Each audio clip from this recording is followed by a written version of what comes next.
Yeah. Hindi ba yung iba maraming followers, mapa social media influencer man yan, o di kaya mga halal ng bayan na marami ding followers online. May mga pagkakataon pag nag-post itong mga idol natin, minsan kung ano na nakalagay, yun ang pinaniniwalaan ng ibang tao. So importante makorek natin ang mga bagay-bagay. Pag-usapan po natin itong talk of the town kahapon, ang salitang force majeure.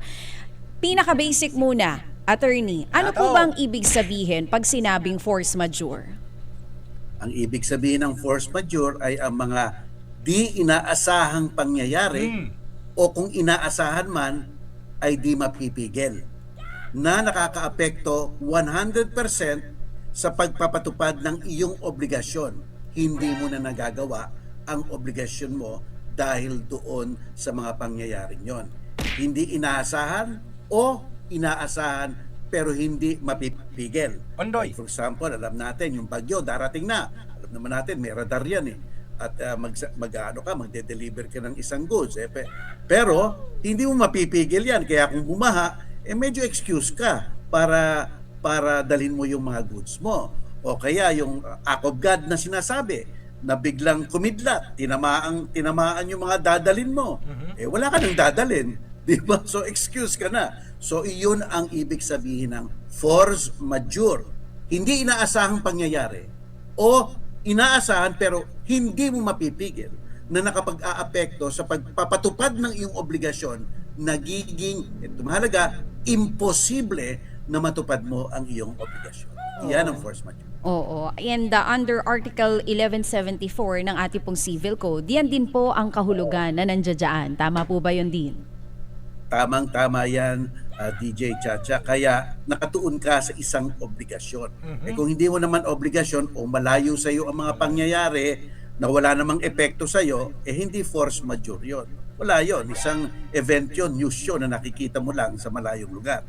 Ganun lang yun. Pero walang epekto yun sa iyo. Oo. Ngayon din, puntahan na po natin itong post ng isang senador, si Senator Robin Hood Padilla, kung saan may post po siya tungkol sa force majeure.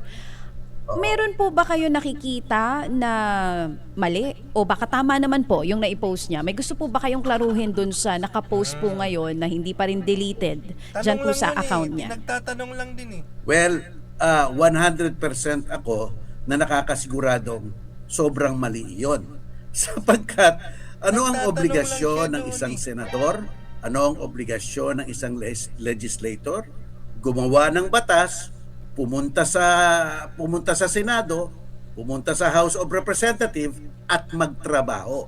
So ibig sabihin, kahit na ano pa ang mangyayari doon sa mga malalayong lugar o kaya doon sa mga iniindang mga baka may mangyari sa Taiwan o China, hindi force majeure yun. Kasi walang epekto yon sa kanyang kakayahan para gawin ang kanyang obligasyon. Tandaan natin, ang force majeure ini-invoke mo para ma-excuse ka sa iyong mga obligasyon. Force majeure, hindi ko na madadala sa ito. Tinamaan ng kidlat tong candy na ibibigay ko sa'yo. Wala na eh. So, ganun yon. Hindi mo, 100% hindi mo magagawa ang obligasyon mo. Pero, bilang senador, bilang congressman, kahit na ano pa ang mangyari dyan sa Tawi-Tawi, o mangyari dyan sa Middle East, o mangyari dyan sa kapitbahay mo, hindi maaapektuhan ang pagpapatupad at pagganap mo sa obligasyon mo. Kaya maling-mali yun. Ang La Nina po ba din ay considered as force majeure? El Nino, El Nino? Ang El Nino, hindi matuturing yan force majeure. Bakit? Kasi nakikita natin yan at ang parating tinuturing mo, DJ Chacha, yung epekto sa iyo sa pagpapatupad ng obligasyon. Kasi ang force majeure, it's an excuse para hindi mo tuparin ang iyong dapat gawin. Pero yung El Nino, napakalayo niyan. Isang environmental weather phenomena iyan na hindi naman makakaapekto sa mga obligasyon mo bilang senador. Ang punto ng force majeure, excuse ka dahil may direct effect sa iyo, 100% hindi mo magagawa. Iyan ang force majeure. So therefore, yung El Nino, hindi force majeure yan para sa mga senador. Pero maaaring mga force majeure iyan sa ating mga magtatanim, mga farmers natin, ano? Mga farmers natin sapagkat nga inaasahang darating pero wala silang magagawa at yung tanim nila matutuyo at hindi nila madideliver yung kanilang mga inani. So kita mo nakatuon yan sa obligasyon mo. Magagawa mo bang obligasyon mo?